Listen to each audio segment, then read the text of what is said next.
Hello everyone, this is Alp here and thanks for joining.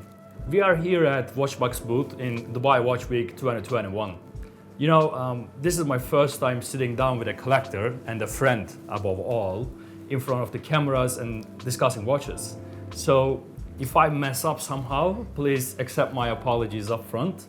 Nonetheless, with the chances of doing so, I am going to leave most of the talking to my friend Michael Hickcox, a collector with an unmatched passion for decades, with brilliant taste and a certain focus on Lange since its inception.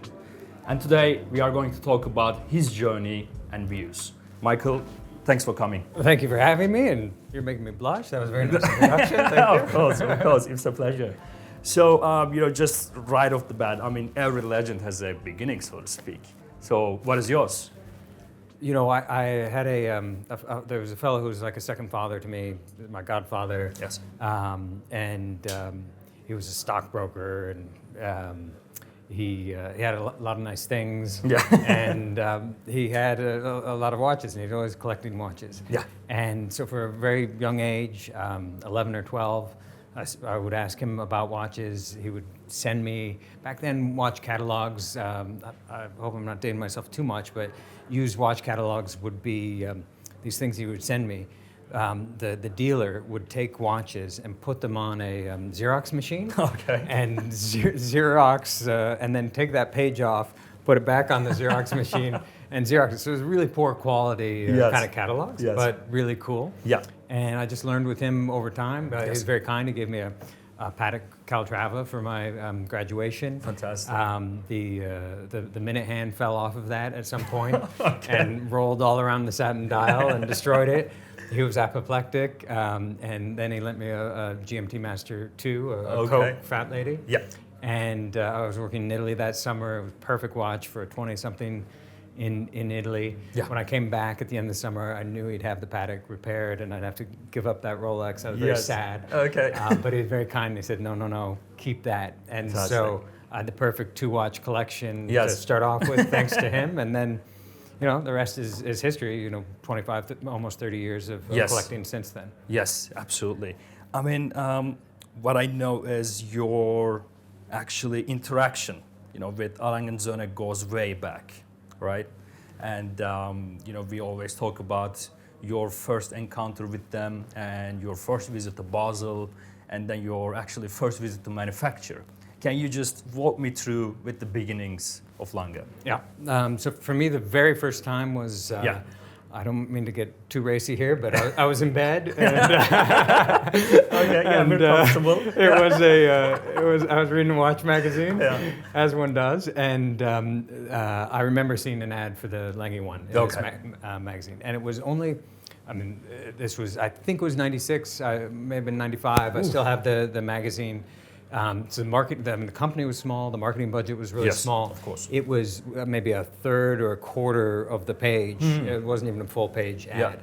And there may have been asymmetric dial layouts before in wristwatches. Certainly there were in pocket watches. Yes. But I can't think of any particularly, this was before Vianney Halter's Antiqua. This was before Journe's Tourbillon. They were not common. It was very striking to me. So I think that was 96. Yes. With my godfather, I was very fortunate to be able to visit the manufactory in November 98. Oof, okay. So it was early. It was their first atelier. They called the Lange 1, correct? That's right. Yeah. Yep. Okay. And Glashütte now is completely different and built up. Arndt Einhorn, who still works there and runs communications, he's very kind. He picked us up in his personal station wagon in Dresden and drove us down to Glashütte. And I remember, the wall hadn't been down that long. I remember this giant electricity conducting pole or tower, these things that take electricity long ways, and seeing this thing had just collapsed and was still on the ground from poor infrastructure from the East German government. It hadn't been cleaned up yet by all the investment that the German government put into East Germany. So, at Basel, then I would visit them over time and got to be a fan of the brand over the years. Yes, yes. And do you remember their Basel booth back then? You know, now they all have this giant watches, I guess starting from 2011 or 12 or so. How was it back then? Back then, the first couple of years, if you wanted a Lange catalog, you would go into the IWC booth. All right. And go back to the very back of the IWC booth. Front, yeah. And they'd give you one back of the bar back there. So they didn't even have one for the longest time. Yes. And then they built this massive, expensive one when there was a new hall constructed and everyone had a new booth. Yes. Lange was right there in a very prominent spot. Oh, yeah. But very quickly, the holding company that owned Lange, IWC, and Jaeger, they were acquired by Richemont, and Lange left Baselworld and came to SIHH. Oh, yeah. And that booth that they spent so much money on just went to waste. Yeah, yeah. Got it. And you know, speaking of this, you know, Mr. Einhorn come himself and, you know, takes you from the airport, etc. Obviously, Lange was a very smaller brand back then. And yesterday, actually, we were speaking with one of the gentlemen, you know, from the collectors group back in 1990s. And I mean, before moving on to the watches, I would also like to discover the people aspect of this hobby, and especially in correspondence with Lange. How was the community back then? How was the people that you were visiting the manufacturer with? And I mean, you're still in contact, so you guys have like a family kind of feeling. And I feel myself that Lange, from the beginning, had this cult-like following. Yeah, so I think like any hobby, I mean, well, probably most hobbies, the thing that's really great about it are the people. Yes. Absolutely, that's true with the watch community. I think the internet, you know, I mean, there are a number of reasons why watches have exploded in the last 30 years or so. Yeah. I think the internet was one of the huge pieces of that. Time zone, the purists. I was, you know, typically people would spend time on one or the other, more so, and then you'd have secondary participation in the other. Yes. I was a time zoner. Back in the day, and. These internet discussion groups had brand forums. Yes. So there was a Lange forum that people would participate in. And it's funny, you would meet, and it happens now in different ways with Instagram, but you'd get to know people online in discussions, and then one day you might meet them, bump into them at the fair or at different events in different places. Those forums are also really important because it was an organizing mechanism for people. So you'd have time zone lunches, purist lunches. Yes. And you'd be able to get together and see the watches. And this was quite hard, especially with Lange, for instance, because when they came to the U.S., there were only 2 dealers in the U.S., 3 points of sale, all in Manhattan. Oh, okay. So if you think about, you know, the U.S. is about, what, 25% of the world watch market. Yeah. And to buy this one company, you could only do it in New York at these 2 places. Yes. So that was terrific to be able to go to a watch lunch in California or where have you. Yes. And see watches that you wouldn't be able to walk into a dealer and see. Yes, I got it. And I also now, you know, want to just step on the watches a little bit.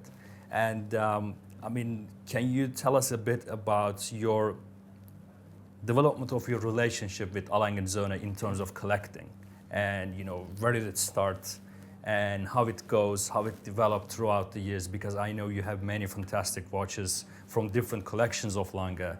And I mean, what was the process of acquiring these pieces? And perhaps we can talk about your latest sports watch. Sure. And your late acquisition, which is a rare one. Yeah.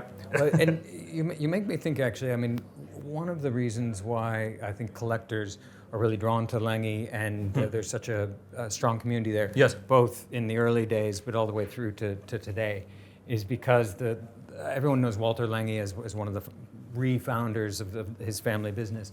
But there's Günter Blümlein was really the driving force behind it. He was the head of IWC and Jaeger-LeCoultre. Yep. And together with Walter Lange recreated the brand. He was just a completely groundbreaking guy. You see in all the DNA in Lange today, you see his influence. but especially in the early watches, the Horlogerie Tourbillon, the Datograph. Yep. You know, he was a groundbreaking guy who was very much right on the trend lines. A lot of brands back in the 90s didn't want anything to do with people from the internet. Okay. Bloomline was completely the opposite. And when you went to Basel World or SIHH, these fairs were really for two constituencies. It was for the press, and it was for the dealers. Yes. It was absolutely not for the collectors whatsoever. So you couldn't even get a meeting. It was very difficult to get a meeting with a number of brands. Bloomline wasn't like that. He realized that the future lay in the internet, it lay in collectors, and he stoked that from the beginning. And then when he passed away, he told his team to keep that going. So that certainly encouraged you to discover more about the watches and then to acquire more. And there were things, I think specifically with Lange, with many different brands, but especially with Lange, you need to see the watches in person. Yes. They just don't photograph the same. They are a three-dimensional object. You need to try it on. Yes. And in one of the early trips, I think it was 2001, you know, the 1815 moon phase had come out. Oh yes. Something that for me in person was, or in photographs, was not that interesting. There were 150 that were done in pink gold, or maybe 250. 150 platinum, 250 pink gold. Thank you. Yes. That's why you are Langepedia. So 250 in pink gold. Yes. 3 of them were on the trip out of 20 different people. So more than 10%, or more than 1% rather of the production. Yes. And that was a watch I saw in person. I was like, wow, I have to have that. It was really striking. In person. I think, like most people, I started with a Lange 1. Yes. I bought mine in 2000. At that time, it was cheaper as an American to buy a plane ticket and fly to Singapore. Okay. To buy a watch in Singapore than to buy one full retail in New York. Yeah. One of my friends in the community is a Russian guy. Subsequently, I learned that he bought his first Lange 1 2 weeks before I did at the same dealer in Singapore. Oh, okay, okay. A small kind of world. Yeah. Lange 1 I've owned in 4 metals, and I think I have 2 of them still today. Absolutely love that watch. Saxomat, the Langematic movement is one of my favorite Lange movements. Yes. I've got several watches with that in, from the original Saxomat to the anniversary piece that they did, with the enamel dial, which is terrific. I've had datagraphs over the years. Yes. There are still some watches that I haven't owned, like the Perpetual, the Langematic Perpetual, which I think is one of the coolest Langes out there. Yes. As I've gotten older, maybe it's a little more difficult for me to read, but it's got the big date, right? Yeah. So the important anyone can read indication. that. For me, the Datograph is one of the most iconic pieces, and I don't think anyone has. There have been some really cool chronographs that have been released in the time since that came out, but nothing, I think, that completely eclipsed it. Yes, yes. And I mean, I am actually kind of happy that you brought the chronographs into the topic as well, because Lange and movement just goes together, right? And I also know that one of your all-time favorite watches is the Datograph Perpetual Tourbillon in platinum, and I wanted to ask you, since you know the brand right from the beginning almost, what exactly Lange does different to come up with such groundbreaking pieces, from the Datograph to double split to triple split to Datograph Perpetual Tourbillon, that perhaps we don't see in the other ones? Yeah, well, there's, I think Lange pushes very hard. They've always had this element of let's do one thing more, or do something special. It has to have a special Lange twist to it. Quite often that's related to engineering and some crazy, beautiful engineering solution that only a German manufacturer could come up with. Yes. And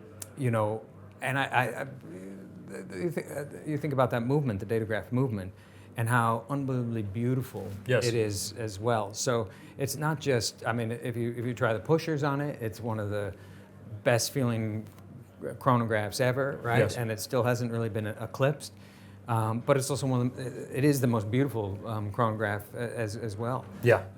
Which is just remarkable. And even on an updated piece like the Tourbillon Perpetual, yes. Even if you just close your eyes and hit the pushers on this thing, it's just such a terrific sensory experience. Yes. I think today we're really spoiled for complications. Yes. When I started collecting 25 years ago, perpetual calendar was a really big one. Rare thing. A tourbillon was really unusual. Yes. And in this piece in particular, one of the reasons why I love it is just it's so unbelievably complicated. Perpetual calendar, big date, power reserve that's integrated. Yes. So unbelievably subtly. Tourbillon, which is integrated subtly as well because you don't see it from the front. Yes. And you could say, how could you make the datograph movement even prettier? And absolutely. Yes. They found out a way to do that. All of this in a package that is unbelievably discreet. Yes. And doesn't kind of wear on its shoulder, what it is and how complicated it is. For me, this is just the coolest watch. I would absolutely love to have this yes. piece, and I feel fortunate, thank you, to be able to hold it now. Of course. But speaking about the, you mentioned about the discrete power reserve, etc., etc. I also wanted to ask you on that one. Right after 2010s or so, we see a lot of updates in terms of design on Lange watches, especially on the complication side. For example, 1815 chronograph, we had the first generation with pulsometer and layer over layer, but in 2010 it's all gone, and we had the simplest chronograph Lange ever made, possibly. And then also in 2010 they removed the Roman numerals from the double splits, and then introduced them pinhole with button indices. And then the Datograph up and down get the same thing in 2012 or so. So obviously there is a change in the direction of designing things. For example, same with the Datograph Perpetual Tourbillon as well. In the Datograph Perpetuals they had these hanging subdials, but now they are completely integrated. So what is your take on this modernization on design on Lange Söhne? What do you think on it, basically? You think it's like, you just mentioned maybe a dozen different things, and then there are probably 10 or more times that kind of changes that happened over time. Yes. I would say Blumlein, it was such a giant, and he was such a driving force, and one of these leaders who led from the top. I mean, I think he very much empowered his people. His people loved working with him. Yes. But he was very opinionated, and yes. The watches reflected his aesthetic if he had opinions. When he died tragically, and suddenly, it was a giant shock for the company. Okay. And the company, it suffered from not having him around. It took a while to find its way. The people who were there did very well. Yes. But at the same time, they had just been acquired into the Richemont Group. Yes. So there was a massive amount of change without this incredible leader to be there at the time. And so it was tough some of these days for Lange collectors because you're so passionate about the brand, you're so used to this unbelievable track record of year after year hits that they were having under Blumlein.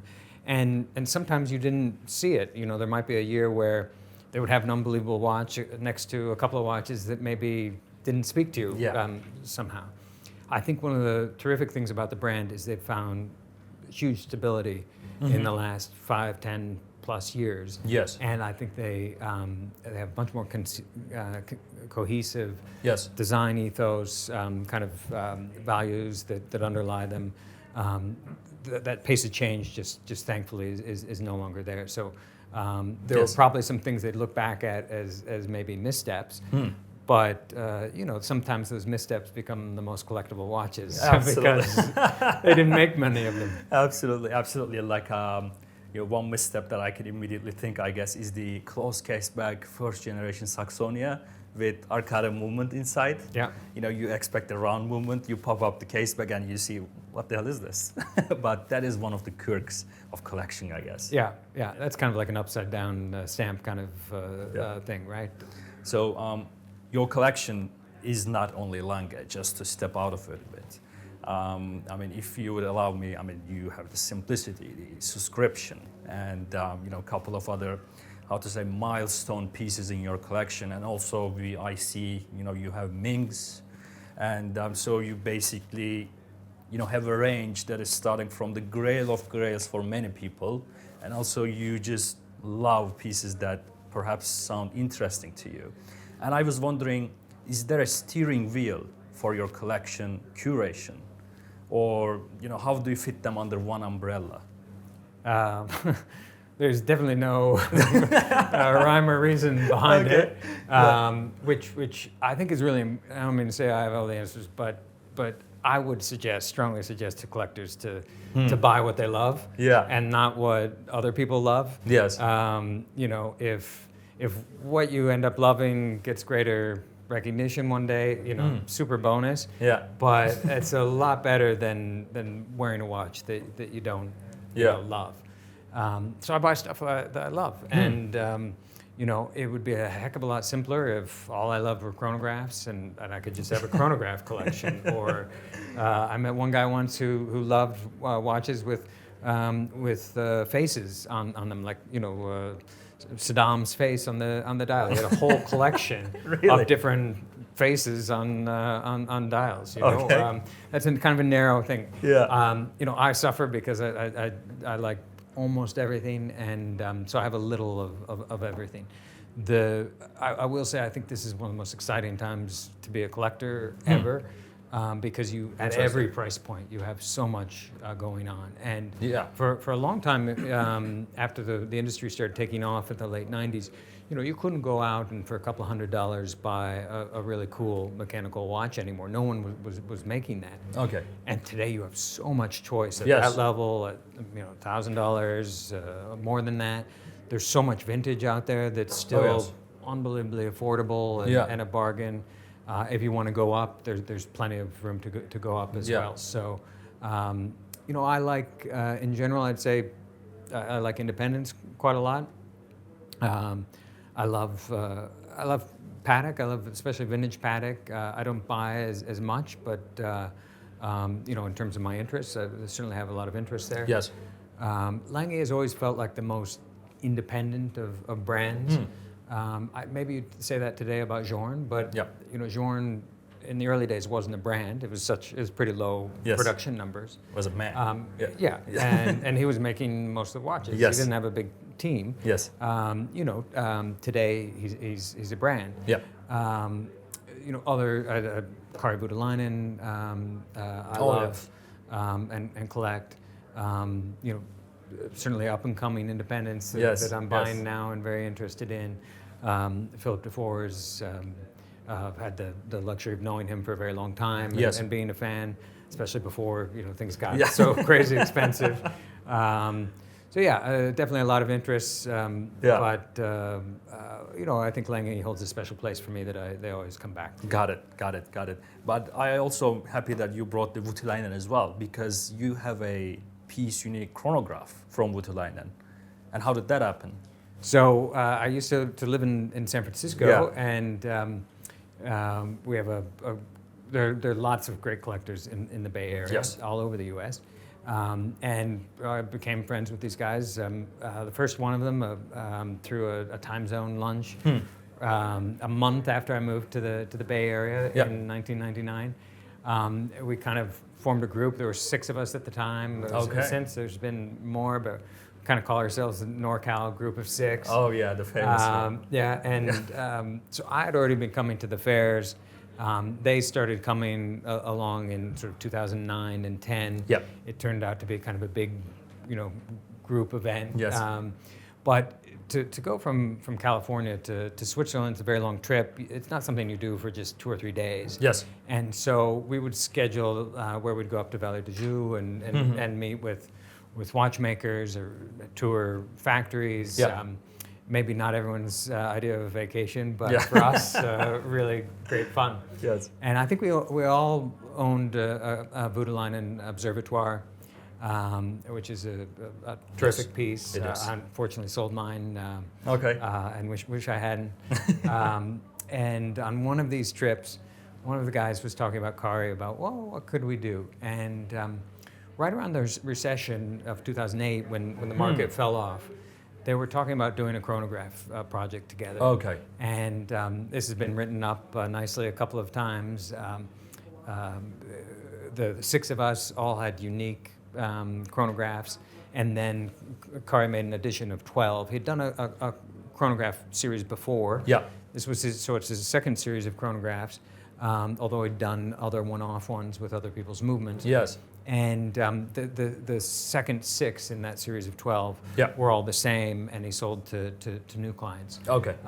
For us, it was wonderful because we got to design our own, which is a very, very difficult process, and one where having too much choice can be very difficult. And thankfully, one of these guys was working in Korea at the time as a consultant, and he would have these long 13-hour flights. Yeah. And for the rest of us, he would work on his computer. Okay. He was very good at doing renderings. Fantastic. And so mine, there are 2 platinum, and mine's one of them. Yes. It has a black dial on it. The other had a blue dial. And there were a couple of watches, the black dials that I liked that were inspiration for me. Yes. And I got to try out these different features with my friend designing them. Most of the features looked awful on the Kari watch. And thanks to him, I got a really cool watch at the end of the day. Fantastic, fantastic. And I guess, I mean, right after we talk, you're the right gentleman to ask, since you have, again, as I said, a grail watches for many people. Is there a grail watch or an end to the hobby? So I had, the friend I met in '99, we were in a car together once, and he said, he more or less said, what's on your shopping list? And I said, well, Terry, there are only 3 watches I want. Okay. And then I remember in the weeks after that, I would think, well, I kind of want that watch. I kind of want that watch. Yeah. So I put together a spreadsheet. Okay. And it was kind of like heavy hitter watches, very expensive ones, and not so expensive ones. And yeah. I stopped the spreadsheet after I got to 50 watches on there. There were a lot more than 3 that I wanted. But the 3 grails for me back then was a Patek repeater of any sort, really, because they have such great consistency in their repeaters. They are. A Journe Tourbillon, the original Tourbillon he did, and the Lange Söhne, the original Pour Marite. Yes. Of those 3, I've only ever had one of them, and that's the Journe Tourbillon, and I got very fortunate to buy the subscription, as you say, in 2013, before anyone, including me, knew what it was. And why are those numbers on it? And it's better to be lucky than smart in life, I think. And that was a lucky moment for me. Understood. So you basically, there is no end. Yeah. It just keeps growing, I guess. I don't think so. And because, and then, well, I mean, last night we were talking with one of these friends I've known for 20 years, and he got his grail, that he'd been looking for forever, and he's satiated and happy with his grail. Yes. He doesn't feel like he needs another one. Yes. But he did admit that maybe in a year or 2, maybe his eye would wander a little bit. Yeah. And absolutely. I've seen people come into the hobby and go from 0 to 60 really fast, and buy the coolest watches out there. Yeah. And those people, once they get everything that they could possibly want, I'm sure not all of them, but some of the ones I've seen, they then exit the hobby. Okay. Because there's nowhere to go. There's no journey for them. Yes. Whereas for us mere mortals, I hope you don't mind me including you in that. I mean, there is a journey, and the journey is part of the reward, and also the people that you meet along the way are great. Absolutely. So just one last thing that I wanted to ask, perhaps even for myself at some point. So we were talking about also the current market condition and how it evolves over the years. And obviously, there is a lot of frustration from many people when they look at the secondary market, or they can't get what they want, etc. And if I were to just walk into this hobby, as a gentleman yourself who has vast experience in this area, what would you just suggest on buying watches? Yeah, well, I wouldn't feel frustrated that, and I know a lot of people feel frustrated, and with good reason, right? I mean, you can't buy so many brands and watches, especially the cool ones. Yep. You can't buy. You Yes. can't just walk in. And not only can people who are brand new to the hobby, but people who have been customers of those companies for ages can't buy those watches. Yeah. And that is frustrating. Rather than torture yourself by pursuing the unobtainium, Yes. I would look at what is available, and there's so much available that's very interesting. Again, at all price points. So I think rule number one is buy what you love. Yes. I also think it's very important to see things in person. Yes. As an online retailer, you might have some different points of view on that. I don't know, but there are ways to. In these days and ages, it's very easy to see stuff, because maybe you see someone in your neighborhood, online, and you arrange to meet them, or you can travel and you can go seek out a watch, and some stores don't have things to sell, but they do have things that you can try on. Yes. So, and if you buy something that doesn't in person doesn't really do it for you, you can resell it relatively easily. Yes. In these days, especially thanks to the watch boxes of the world. So it's really about buy what you love. Okay. I think people are more happy, in my experience, when they do their homework. Yeah. I meet people who have bought a watch that they wanted for years and know 20 times more about than I do. And I think it's more meaningful to them because they've not only have they waited, but they've done the homework and the research. Yes. And I think that's really important Yes. too. But at the same time, if you just see something, you love it, Yeah. great. Go So for that's it. an just unmistakable thing, I guess. Yeah. Yeah. All right. Michael, thank you very much for coming. It was Thank an you, absolute Alp. pleasure. My pleasure. Thank Yes. you very much. Of course.